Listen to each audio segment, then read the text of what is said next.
Mari masak. Pindang ikan patin ya, salah satu masakan khas Palembang. Ini ikan patinnya yang segar, ini bumbu pindangnya, dan ini pelengkapnya. Ini salah satu varian ya, best sellernya di dapur Itayudis. Kita didihkan air, kita masukkan bumbunya ya.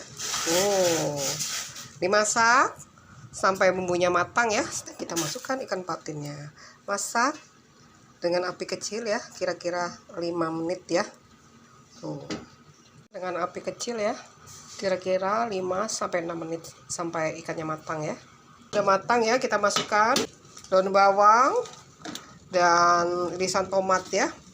Kita aduk sebentar ya.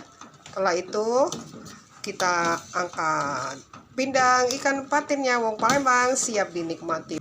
Asam, manis, pedas, segar sekali.